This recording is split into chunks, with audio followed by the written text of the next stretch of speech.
So today we're with Kelly. How are you doing today? I'm good. Thank you so much for having me here. No, it's my pleasure. It's my pleasure. So we're actually in London today, but where are you from originally? I'm originally from North Carolina. I'm from a very small town called Kernersville, but I've lived abroad since 2009. I originally came abroad for work, and it was supposed to be 2 years, and then I never left.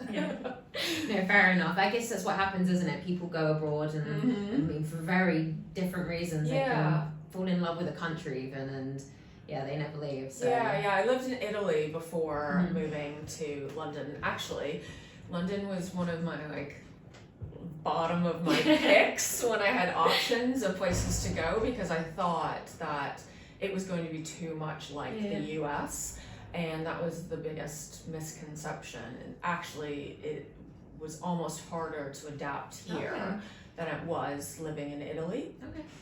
That's because the English culture versus the American culture is actually quite different. So my husband is English. I say he's a full English.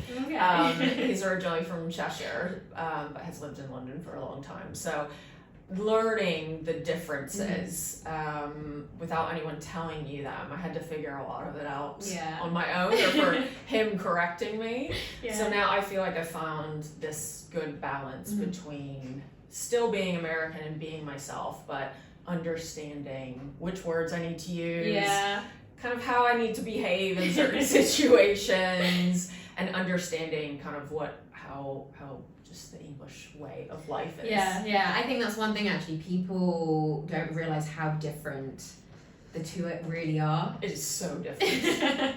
It is unbelievably different, and I mean it's taken probably 5 or 6 years to get used to and really understand what someone means when they say something versus, typically in America, if you say something, that's what you mean. Whereas here, I've had to figure out what it means when someone, says I hope you have a nice day, or I'd love for you to come for dinner. It's people are much more kind of polite, I guess, here. I guess so. You can say it like that in some ways. Yeah.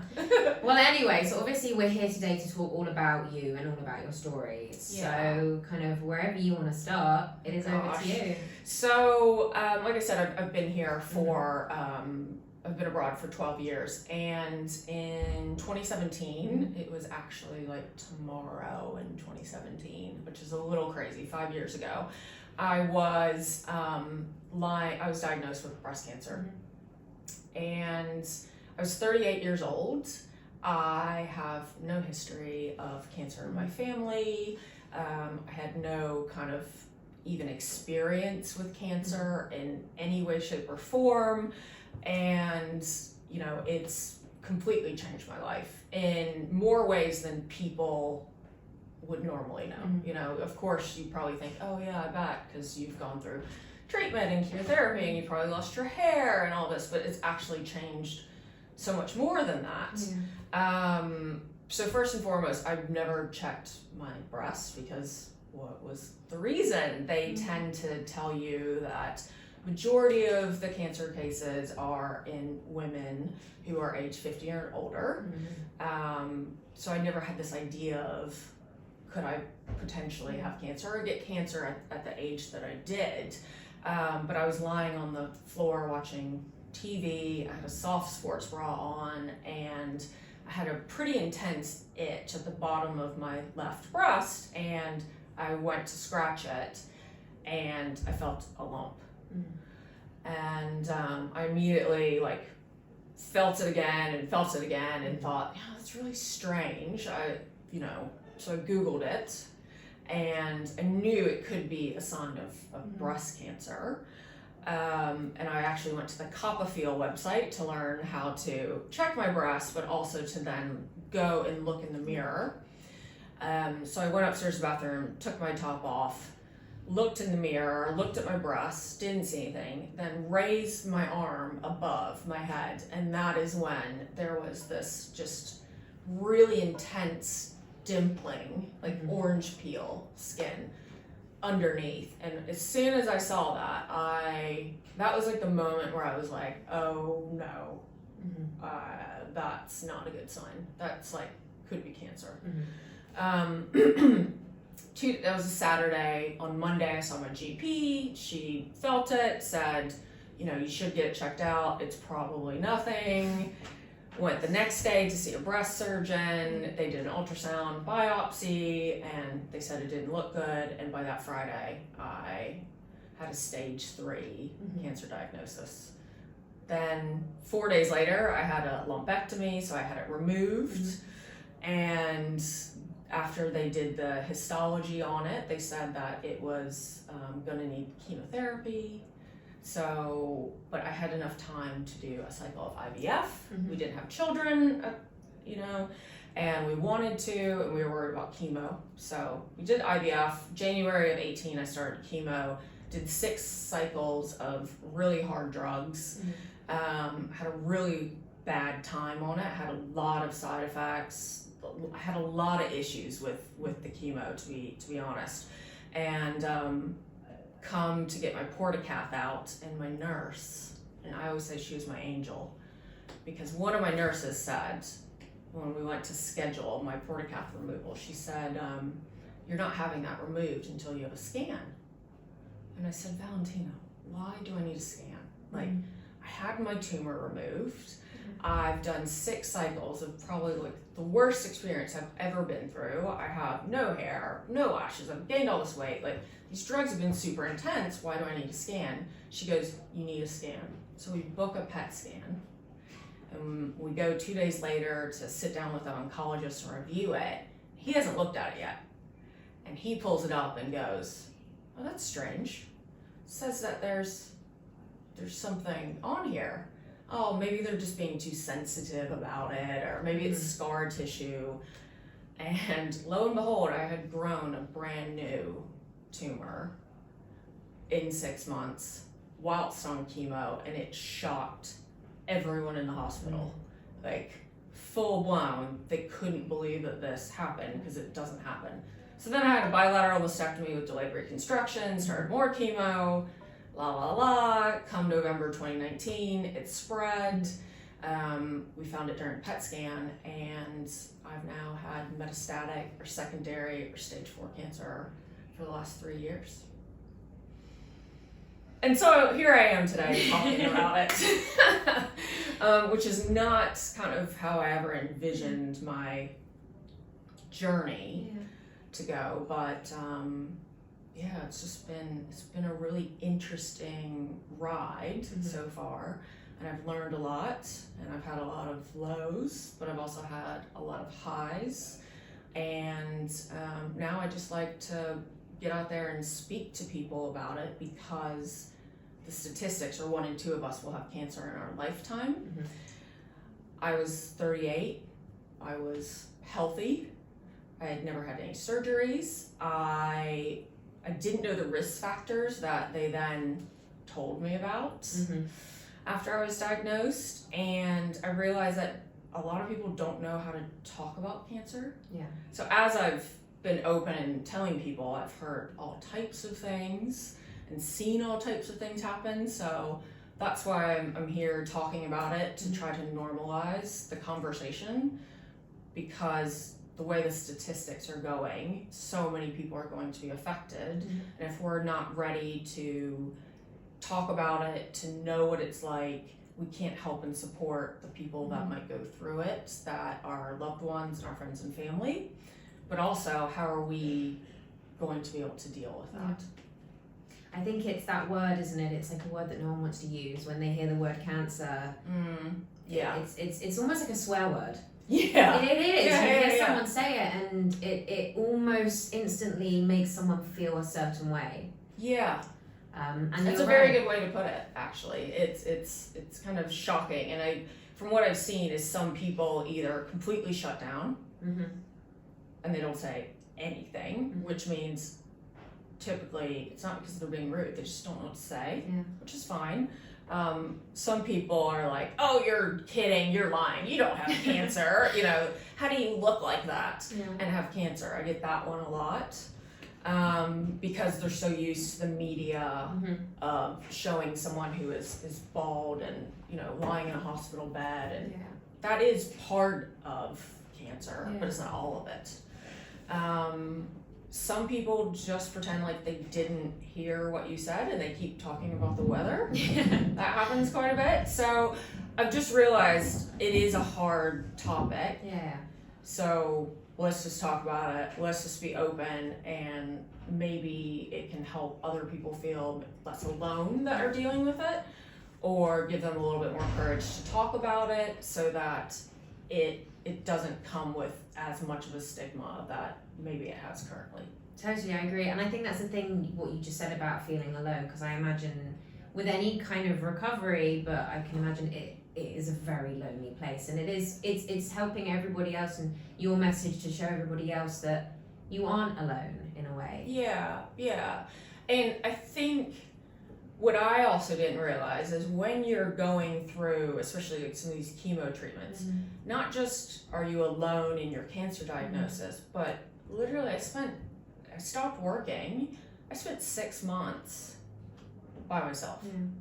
You know, my husband still had to go to work. I don't have family here. You know, any kind of friends, because, you know, I'm an expat, and it's quite hard. It can be quite hard to make friends, especially, you know, you're in your like late 30s, early 40s, don't have children. But, I mean, I spent 6 months alone.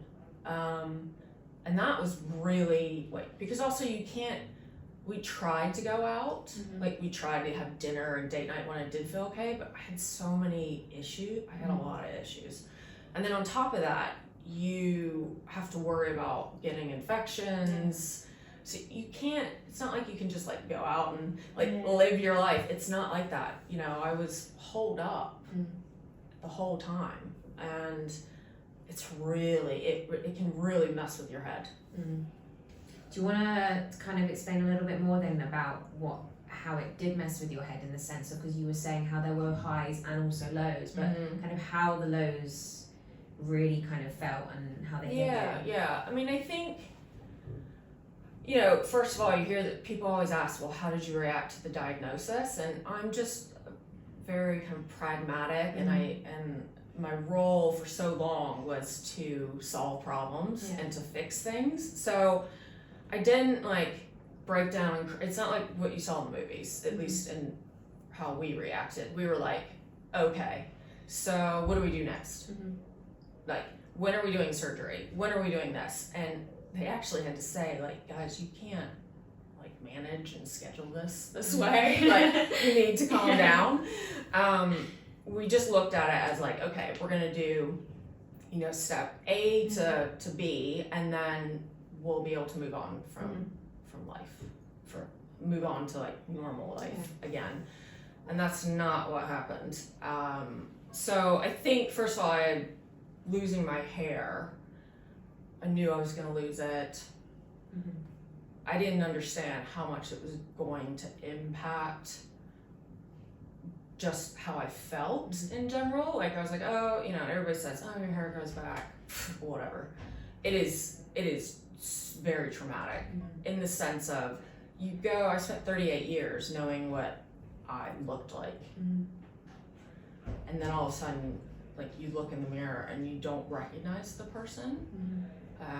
You know, you don't have hair, you don't have brows, you don't have lashes. I gained it was like instantaneous, like 35 pounds overnight from the drugs and the steroids. Couldn't fit into my clothes, and on top of that, I've got this looming like cancer in treatment and this hardship coming, and I couldn't look in the mirror. I think it was about 3 to 4 months.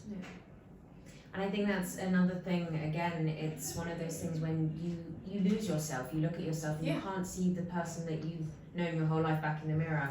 And it is one of the craziest things to see. I don't know if people understand what that is like. They say, oh, you might lose your hair, you might lose this, but like, there's so much that changed.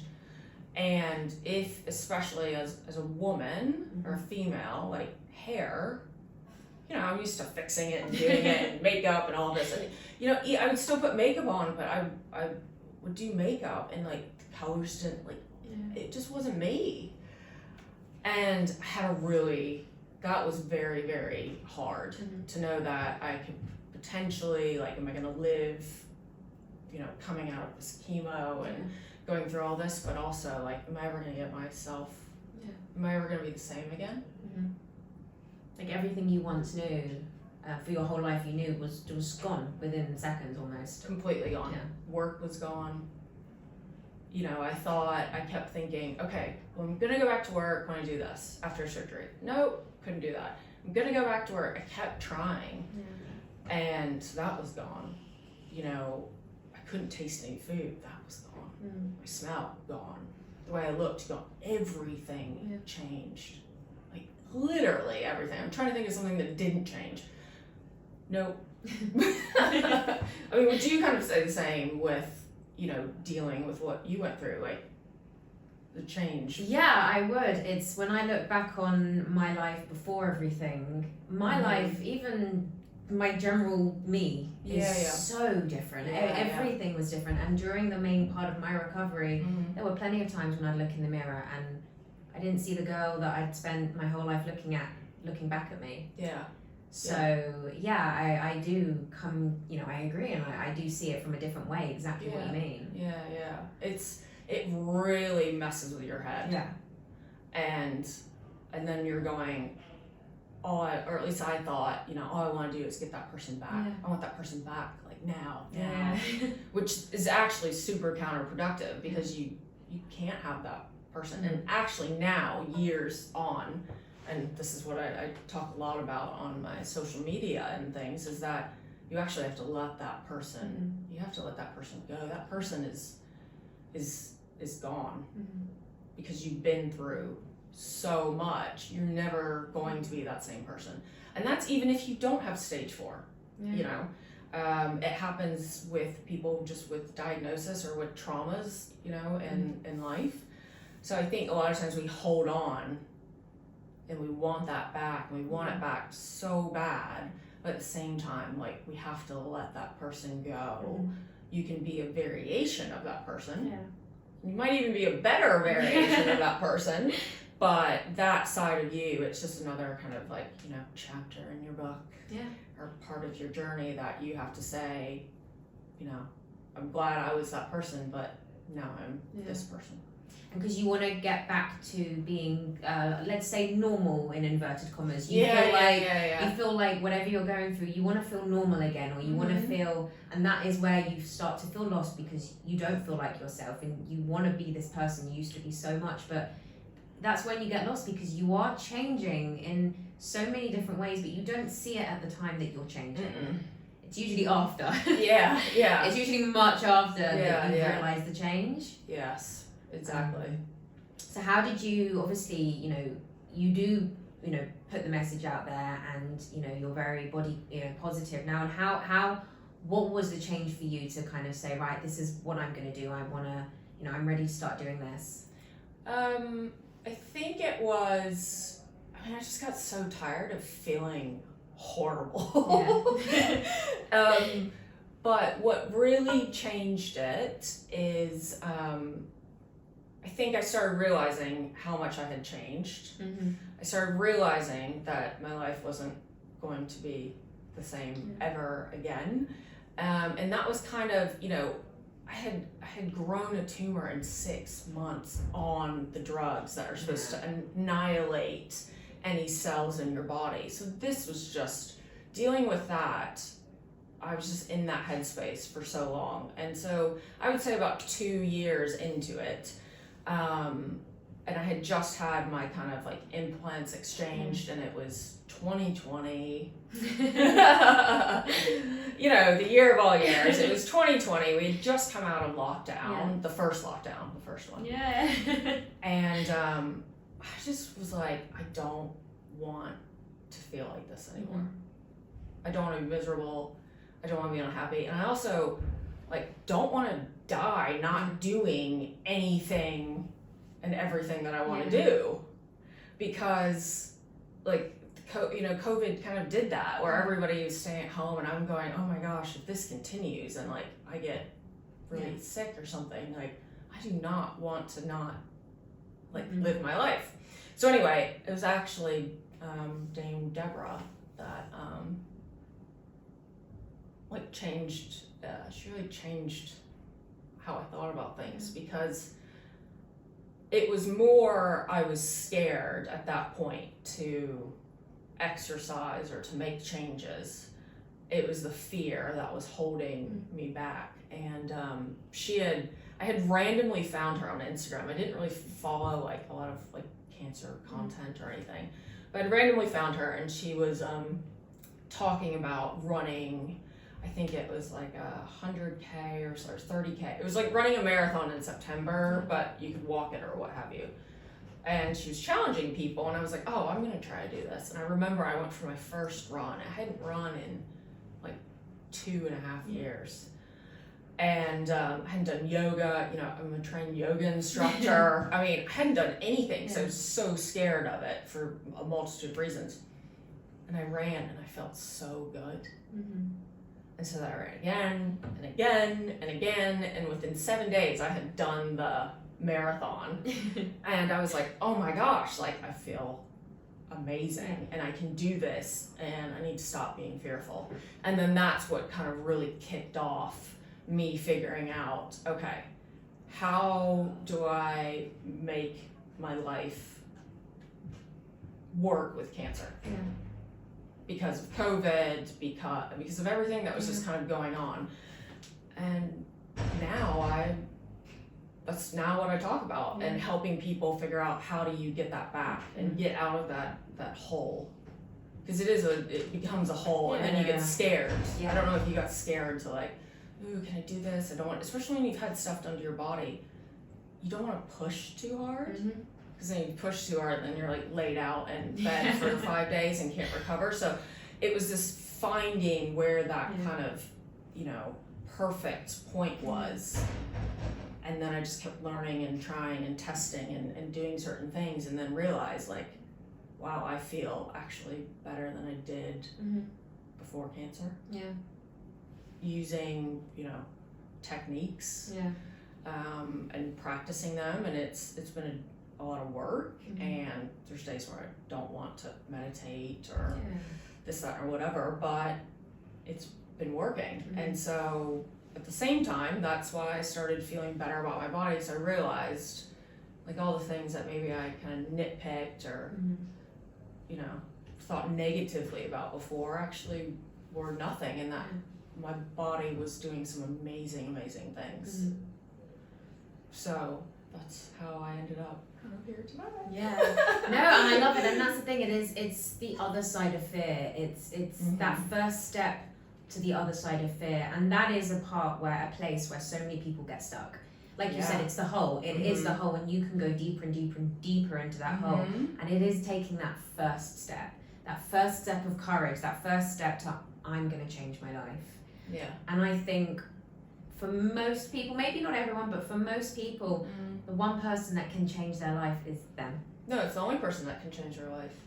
And I say that because a lot of times people will send me messages about maybe their friend or family or wife who's been recently diagnosed, and they're in a bad place, and they say, I wish they handled it like you.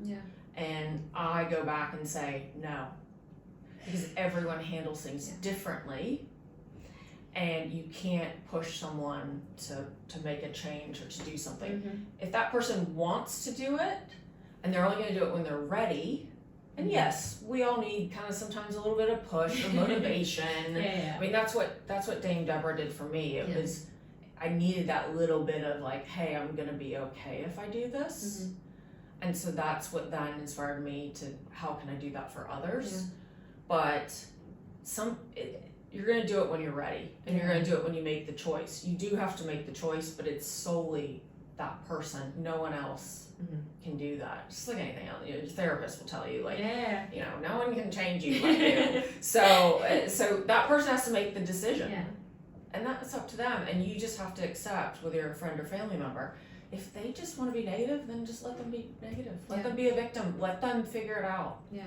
Because it's their choice, and it's their journey, it's their life. So you need to be okay with that. So I tell that to people all the time. I'm like, don't judge someone how they're dealing with something, Yeah. and don't, just because my experience is a certain way and just because I'm a certain way doesn't mean everyone else is, nor should they be. Yeah, 100%. And I think, I mean, I don't know if, you've had this before, you heard it where people might have turned to you and said, you were so positive, or you seemed so brave, or and they say, but if I was going through it, I would never do that. Oh my, I heard it. Well, if you want to live, you're gonna want to do it. Exactly. So, I mean, I think that's also a way though that people, because they don't know what to say. Yeah. Right? Like, what do you say? Like when someone says, "Oh, I have stage 4 cancer," and I like talk about it on Instagram. Oh, I can never do that. Yeah.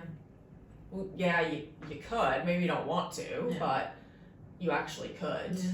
But I also say some people think you're stronger than you really realize. And sometimes it takes for certain people to go through these situations to understand that. Yeah. Some people might figure it out in other ways, but sometimes it takes us, to have these big traumas to realize like, no, we're actually, you can do it, but you have to commit to doing it. Yeah. The traumas can change the way people think about life in general. And they can definitely make you, like you said, you see yourself very differently. And then if you do get to that other side, I don't know if you've had this where you do start to, you see things very differently. And like you said, the strength and even your everyday tasks can just change. Yeah. Yeah. In like, what everyday tasks change for you? Oh wow, off the top of my head. You know what, just anything in the sense that, okay, even for me, just walk, for me it was walking, so like an everyday task for me, just like walking, I was just walking around, and obviously going through, not walking, and then walking again. Sometimes I look down at my legs and I'm like, yes, like, look at you, you're moving. Yeah. But to know that I had the strength to do that, the strength to get through things like that. So, like the smallest of tasks that. Yeah, I mean, I can understand the walking part because I was on this one chemotherapy. It was a pill form, so everyone thought it was going to be like a breeze, but it causes hand and foot syndrome, which basically means your hands and your feet get red, irritated, and like peel. So I was at a point where I couldn't walk. Yeah. Like I couldn't, like my feet were absolutely covered in blisters.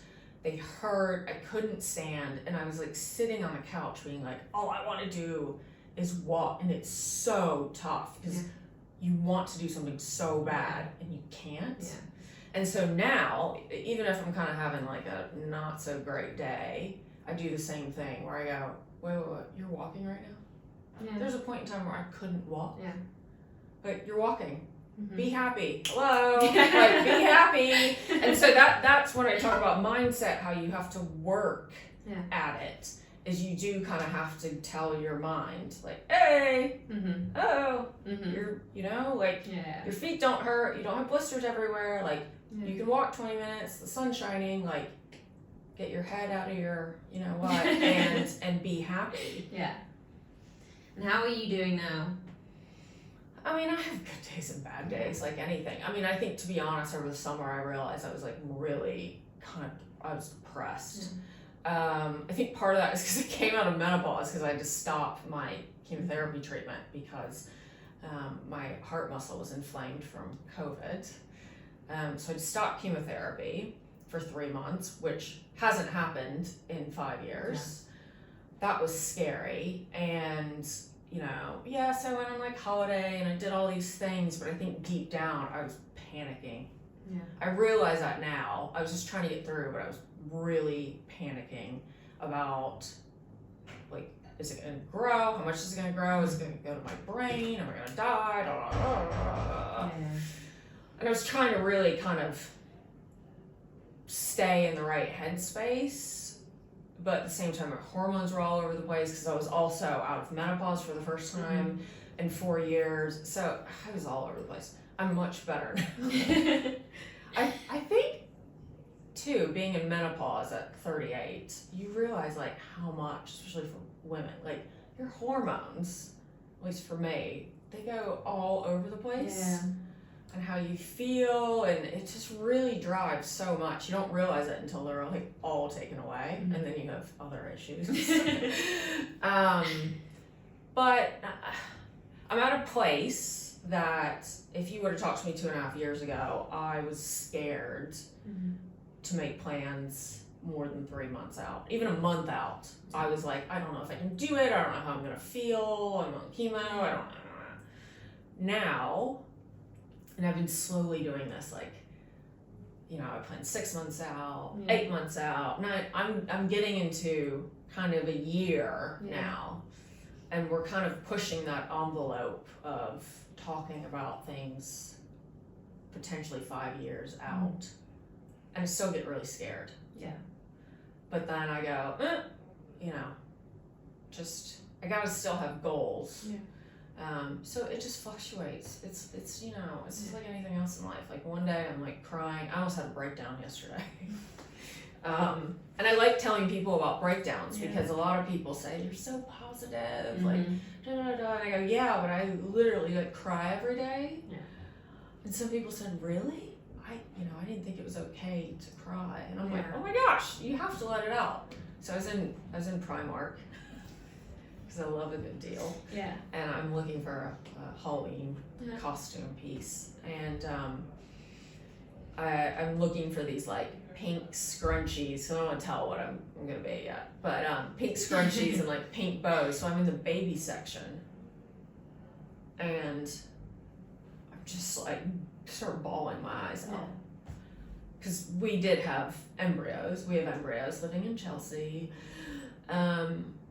And at one point when we did IVF, we were like, okay, after I've done treatment and it's all done, we can try to have a baby.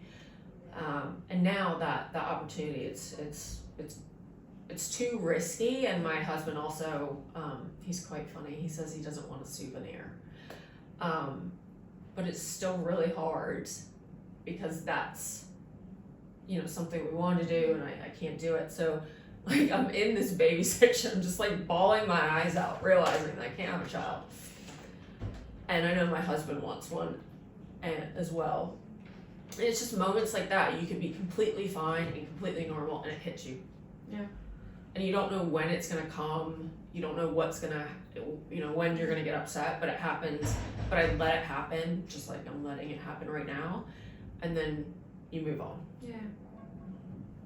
You know, that's just normal. It's just life. So it goes up and down. Yeah.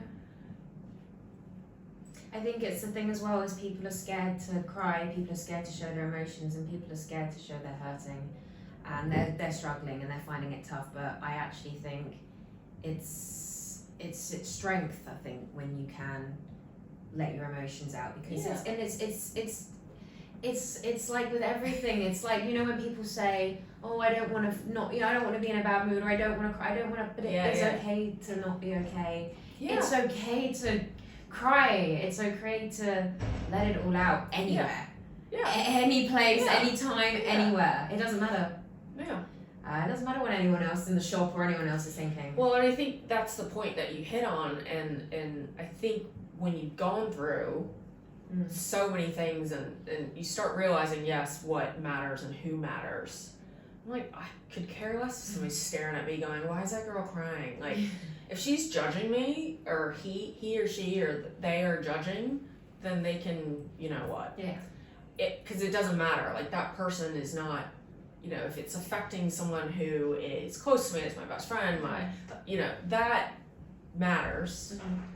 But as long as I'm not disturbing the peace with other people or, you know, affecting them in a negative way, like, don't, you know, if somebody's crying, it just means there's probably something, they're hurting, you know, and it's not something to stare and be like, why is that person crying? Yeah. So we just have to get over that, like, stigma. Yeah. I think it's weird, actually, if people don't react to things. I agree. You know, like, why aren't you crying right now? Like, what is wrong with you? Absolutely. It's the kind of thing where you put it on a dating profile, cry or not cry, why does this person not cry? Yeah. Should I be worried? Should I date them? Yeah, why is this person not angry? Like, You know, like, why is this person not excited? Like, we're just human. Yeah. You know, and I think that's what happens too, is you keep stuff so pent up. It's actually really bad for your health in a lot of different ways.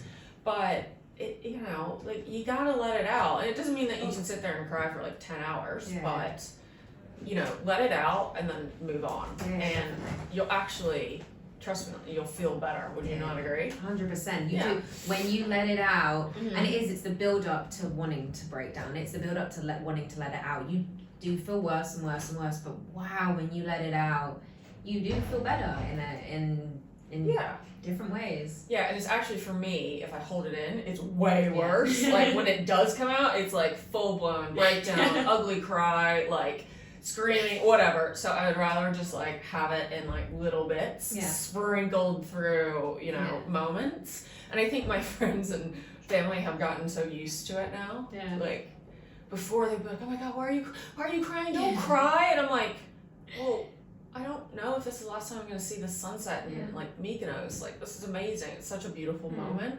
Like, let me cry. And now they're like, oh, okay, you're crying. Okay, whatever. Like, move on. I was crying again. It's like, fine. But I think what it is it's your life. You know, it's your life, and like we were saying, with anyone else that might be around you, you know, maybe judging, let's say, or whatever.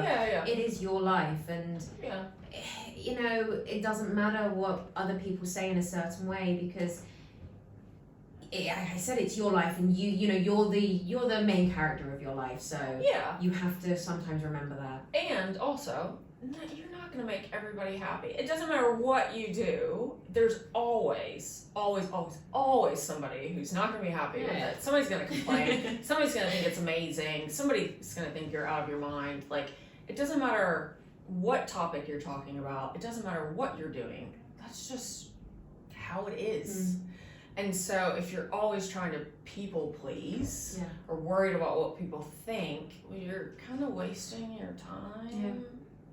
You're never gonna, like, be a good person, be polite, be kind, be generous, you know, but otherwise, like, say no. Because, you know, someone's always gonna think something or do something, but it's about how you feel about yourself. And if you know deep down you're doing the best that you can for yourself, and you're being kind, you're being nice, you're being generous, but maybe you're putting yourself first, that's okay. Yeah. And if you had any advice, what would you give to somebody?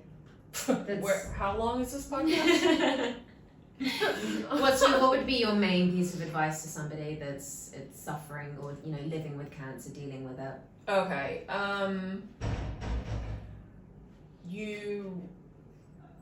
You're not, unfortunately, like, you've changed, you've gone through so much. Don't hold on to what was. Because you need to accept that and let it go to be able to move forward. And it's up to you to do that and when you want to do it. But don't hold on to the past. Because there's so much going on right now, and you've grown and you've changed. That until you let that person go and be okay with that, then you're not going to be able to enjoy and move forward with the person that you are today. And it's moving forward with who you are now and who you will, please God, become, you know, in the future.